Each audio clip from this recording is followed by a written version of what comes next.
جی السلام علیکم آہنگ صاحب. آہنگ ہے نام آپ کا؟ وعلیکم السلام. نہیں سر، میرا نام محمد ذیشان ہے. تو جی میں محمد بھائی. ساؤتھ کوریا سے بات کر رہا ہوں. Thank you mister Zeeshan. خیریت سے ہیں آپ؟ انشاءاللہ پہلے ٹھیک ہیں آپ؟ جی الحمد للہ سر. آپ سن. اللہ تعالیٰ کا بڑا احسان ہے. Thank you sir. پہلے تو سر تھینک یو سو مچ جو آپ یہ کام کر رہے ہیں. اور میرے جیسے جو بھی لوگ جو اہل سنت سے بلونگ کرتے ہیں ان کے لیے جو نظریہ آپ پیش کرتے ہیں وہ کوائٹ ڈفرینٹ ہے فرام دی آرڈینری. اینڈ جی سر. اس کو دیکھنا اور اس کے اوپر ریسرچ کرنا، یہ آئی تھنک ہر مسلمان کی جو ہے وہ ہونا چاہیے کہ ہم اپنے دین پہ ریسرچ کریں. کیونکہ میں یہاں پہ صحیح پر. ماسٹرز کر رہا ہوں تو ہمارا ریسرچ کا کام بہت زیادہ ہوتا ہے. تو میں کہتا ہوں کہ ہوں. جس کے لیے اللہ نے پیدا کیا اس کے لیے ریسرچ ضروری ہے ایز کمپیئر ٹو ہماری یہ جو پڑھائی ہے. یہ صحیح بھی ساتھ ساتھ صحیح. چلتی ہے بٹ پڑھائی جو یہ ہے. باقی یہ ہے کہ میں تقریباً from 5 to 6 years I've been seeing engineer Muhammad Ali Mirza.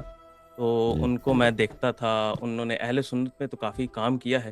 But جب ان کا جو پوائنٹ آف ویو ہے ریگارڈنگ شیعہ، تو ان کی نالج وہاں پہ کافی لمیٹڈ آ جاتی ہے. فار ایگزامپل جی انہوں نے جو واقعہ فدق ہے ان میں انہوں نے کہہ دیا کہ یہ جو ہے یہ تھوڑا سا پولیٹیکل ایشو ہے.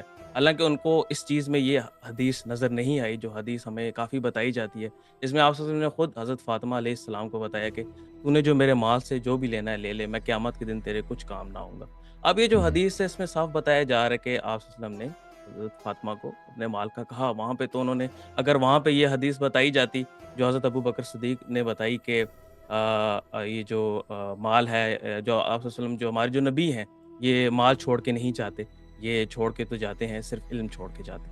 تو اگر یہ بات ہوتی تو اس ٹائم پہ آپ صلی اللہ علیہ وسلم نے کیوں نہیں یہ بات بتائی؟ تو یہ جب پوائنٹ آف ویو میں نے ان کا سنا تو میرے مائنڈ میں کافی کوشچن اریز ہوئے، جس کی وجہ سے میں نے تقریباً آپ کو مجھے سنتے ہوئے کچھ مہینے ہوئے. اور میں جی سر. تقریباً آپ کی ویڈیوز جو ہے میری یوٹیوب میں ڈاؤن لوڈ رہتی ہیں اور میں آپ کے 6 گھنٹے 5 گھنٹے کی ویڈیوز جو ہیں ساری لائیو جو ہے میں پوری پلے لسٹ سے سن رہا ہوں. تو صحیح. تھینک یو سو مچ جی آپ کا یہ کام کرنے کے لیے. باقی ان کا دوسرا ایک اور پوائنٹ آف ویو مجھے یہ اچھا نہیں لگا کہ جب آپ کے ساتھ بات کرنے کی باری آئی تو انہوں نے یہ کہا کہ آپ کو کوئی شیعہ کا کوئی جو ہے وہ آپ کو اون کرے. تو یہ ایک جی مجھے بات سمجھ میں نہیں آتی کہ ان کو خود بھی کوئی اون نہیں کرتا. ان کی بہت عزت میں کرتا ہوں بٹ اسٹل ان کو کوئی اون تو نہیں کرتا، وہ خود ایک قسم کے اپنے ہیں. تو ان کو کوئی بھی اہل سنت کا اون نہیں کرتا. آپ جائیں ان کو ہر صحیح کوئی ان کو ڈس اون کرتا ہے. تو آپ کے بارے میں یہ شکایت کو کیوں وہ لے کر آتا ہے؟ تو یہ کچھ صحیح. میری شروع میں باتیں تھی اور میں آپ کو دوبارہ آپ کا شکریہ کہوں گا. میرا آپ سے ایک یہ سوال ہے سر کہ دیکھیے جی میں آپ کی ویڈیوز دیکھتا ہوں اور آپ کی ویڈیوز سے مجھے کچھ چیزیں جو میرے لائف میں کافی چینج ہوئی ہیں. فرسٹ آف آل یہ چیز چینج ہوئی کہ جو واقعہ فدق میں یہ سوچتا ہوں کہ حضرت فاطمہ علیہ السلام اور حضرت علی علیہ السلام جو ہیں وہ حق پہ تھے. اینڈ صحیح. سیکنڈلی یہ ہے کہ میں یہ بھی سوچتا ہوں کہ جو خلافت تھی وہ حضرت علی علیہ السلام کی بنتی تھی. بٹ صحیح. بات یہی آ جاتی ہے کہ یہ دونوں چیزیں سوچنا، اور میں امامت کا بھی قائل ہوں کہ حضرت مہدی علیہ السلام آئیں گے اور وہ اس دنیا کو اسلام کی روشنی سے بھر دیں گے. تو میں یہ چیز پوچھنا چاہتا ہوں کہ کیا یہ چیزیں انف نہیں ہیں ایک مومن ہونے کے لیے؟ دیکھیں جتنا انسان کا علم بڑھتا جاتا ہے میرے بھائی اتنا ہی اگر اس کے لیے باتیں دیکھیں پتہ تو سب باتیں تو کسی کو پتہ نہیں ہوتا، وہ تحقیق کرنے کے ساتھ پتہ چلتا ہے نا. جب اختلافات کا پتہ چل جاتا ہے، مختلف اقوال کا پتہ چل جاتا ہے، تو پھر انسان فریقین کے دلائل کی طرف دیکھے تو بہت دفعہ حق بات کا پتہ چل جاتا ہے. کبھی کبھی ایسا ہوتا ہوگا کہ انسان تحیر میں رہتا ہوگا، لیکن اکثر حق بات کے تصدیق کے لیے اس کی ویریفیکیشن کے لیے وہ ممکن ہے اور میسر ہے اور ہو جاتی ہے.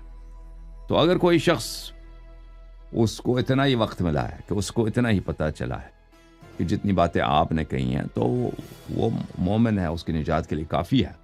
لیکن لیکن اس کے علاوہ بھی اسلام میں بہت کچھ ہے. رسول اللہ صلی اللہ علیہ وآلہ وسلم نے بہت ساری باتیں لائی ہیں. تو ان سب کا جہاں پہ اختلافات ہیں امت میں، اس میں کس فرقے کا قول حق ہے وہاں پہ دلیل کو دیکھنا ہوگا اور دلائل کو دیکھنا ہوگا.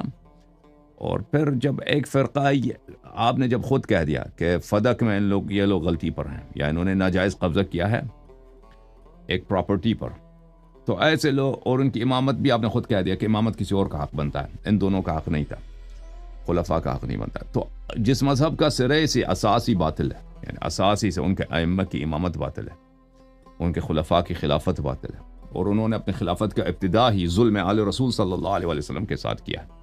تو پتہ تو یہ تو واضح بات ہے کہ اس مذہب اساسی سے باطل ہے. تو پھر اب اگلی جو باتیں ہیں، مزید باتیں ہیں دین کی، ایمان کی، تو ان کو بھی سمجھنا ضروری ہے، ان کی تصدیق کرنا بھی ضروری ہے. اور اگر آپ کتابیں پڑھیں، میری تقریروں کو سنیں، تو بہت ساری باتوں کو آپ کو پتہ چل جائے گا انشاءاللہ تعالی. ان شاء اللہ تعالیٰ سر.